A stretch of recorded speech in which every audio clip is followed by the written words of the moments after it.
कोकणात घर बंगलो बांधण्याचं स्वप्न बघताय तर आजच वैभववाडीतील आकांक्षा वास्तू कन्स्ट्रक्शनच्या कार्यालयाला भेट द्या। निसर्ग संपन्न वैभववाडी आकांक्षा वास्तू कन्स्ट्रक्शन अँड डेव्हलपर्स घेऊन आले 108 प्लॉटचा भव्य वास्तू प्रकल्प। आपला सातबारा, आपलं घर, समर्थनगर। वैभववाडी कोंडा मार्गावर 26 एकर प्रशस्त जागेत वैभववाडीत साकारणारा पहिला निवासी वास्तू प्रकल्प। अनेक सोयी सुविधांसह परिपूर्ण असलेला एकमेव वास्तू प्रकल्प।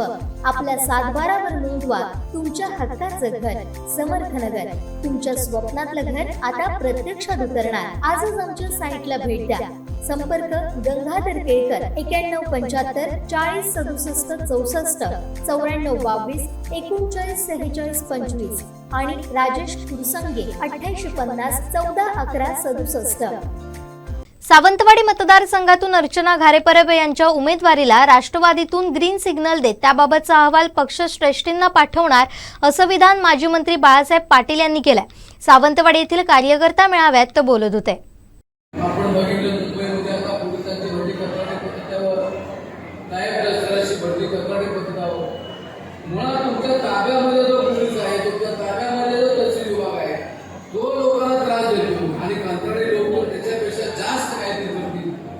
निर्णयापासून त्याला प्रवृत्त करण्यासाठी आपल्याला वेळ प्रसंगी रस्त्यावर त्या ठिकाणी लावू शकतो। आता राज्यामध्ये आपली ही आता आघाडी आणि आघाडी असताना आदरणीय पवार साहेब, सोनिया गांधी, उद्धवजी ठाकरे साहेब या सर्वांना बरोबर आपण निवडणुकीला सामोरं जातो। तर या सरकारने कुठली निवडणूक लावलेली नाही, हे स्वतः कोर्टामध्ये पूर्ण निवडणुका पुढे घेण्यासाठी जातात आणि मग त्यासाठी म्हणून आपल्याला सर्वांना या ठिकाणी कार्य करायला पाहिजे। या भागामध्ये अर्चनाताई घारेकर या परिसरामध्ये काम पाहतात।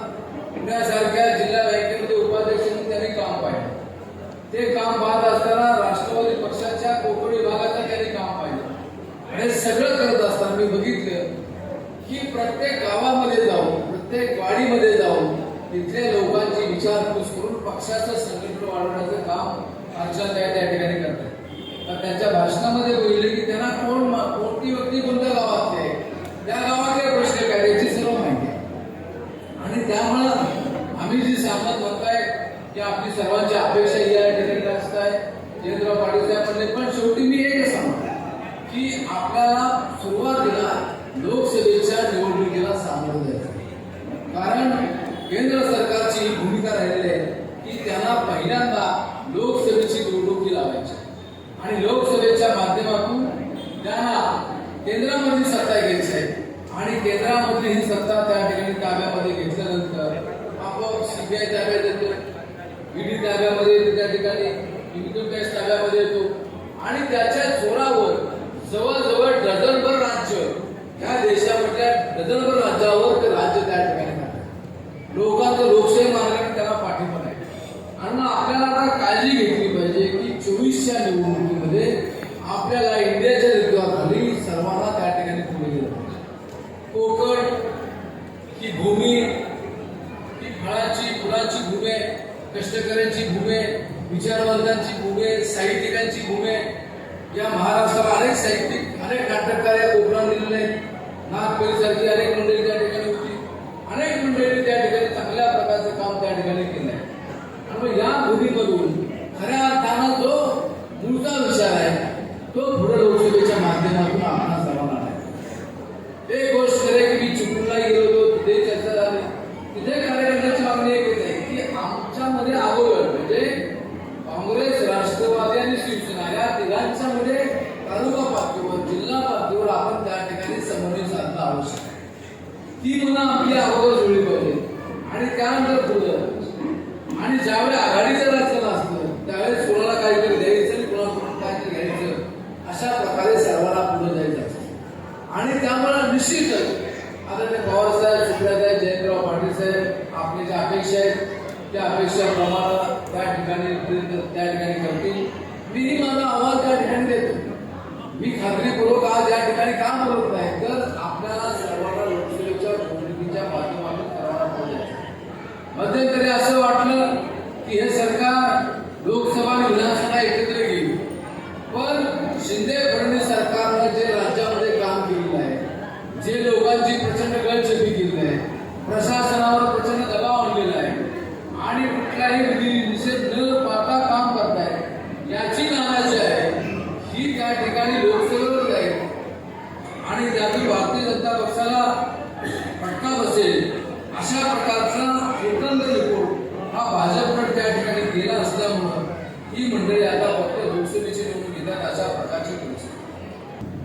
आता त्याचा काही लोकांनी अर्थ काढला की रस्त्यावरचे गेले असं नाही, त्यांनी माझं स्वागत रस्त्यावर. मी त्याला विनंती केली की वेळावर आपलं आलं पाहिजे. ठीक आहे, प्रत्येकाचा विचार हा वेगळा त्या ठिकाणी असतो. काही मंडळी राजकीय दृष्ट्या काही हेतून त्या ठिकाणी जातात.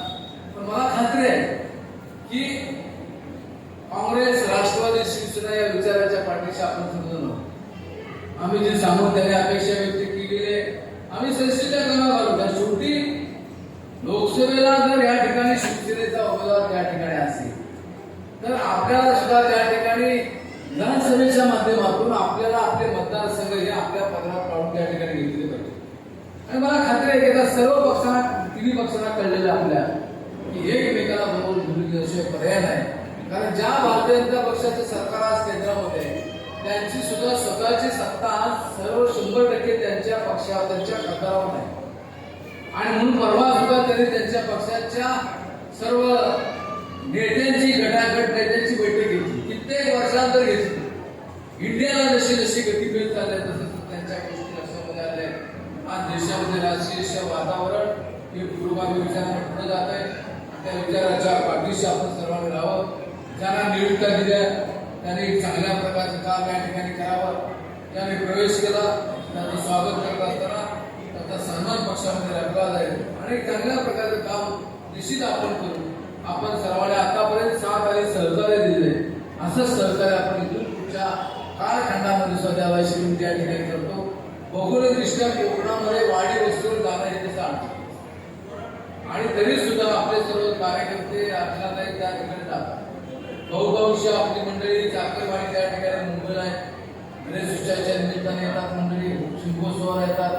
येत असताना बहुतांश आमच्या मार्गानेच ती सर्व मंडळी कराड मार्गे येतात.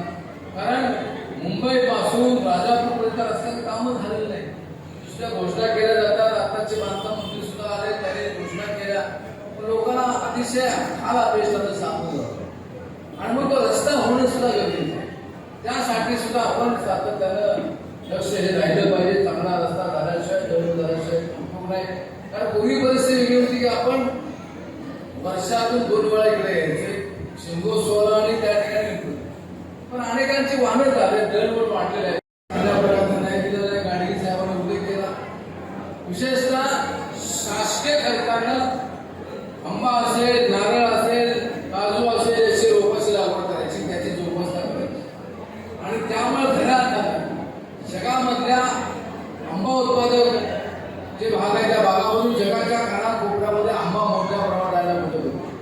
मला आदरणीय पवार साहेबांनी राज्याच्या सरकार आणि पणनची जबाबदारी दिली होती. आणि पणन विभागाच्या वतीनं जर आपण पाहिलं तर सिंधुदुर्ग जिल्ह्यामधल्या काही आंबा उत्पादकांना आम्ही पुण्याच्या भागामध्ये स्टॉल देण्याची भूमिका घेतली की त्यांच्या आंब्याला चांगला बनला. अशा प्रकारचे काही निर्णय माननीय पवार साहेबांनी घेतले. तोक्ती वादळ आलं, पहिल्यांदा पवार साहेब कोकणामध्ये जाऊन आले. मी या भागामध्ये मंत्री म्हणून त्या ठिकाणी आलो होतो. अनेक त्या ठिकाणी एमएससीचे काम सगळे वागले होते. झाडं उडवून पडली होती, घरं उडून त्या ठिकाणी गेली होती. तर त्या ठिकाणी दिलासा देण्याचे काम आपण त्या काळामध्ये त्या ठिकाणी केलं. आज आपण बघतो राज्यामध्ये आरोग्याची परिस्थिती काय, ज्याचा अनेकांनी उल्लेख केला. नांदेड सारख्या शहरामध्ये एका दिवसामध्ये 30 लोक गमावतात. माननीय मुख्यमंत्री मुलांच्या जिल्ह्यामध्ये 24 लोक 24 तासात गमावतात. आणि सरकार काय सांगतात?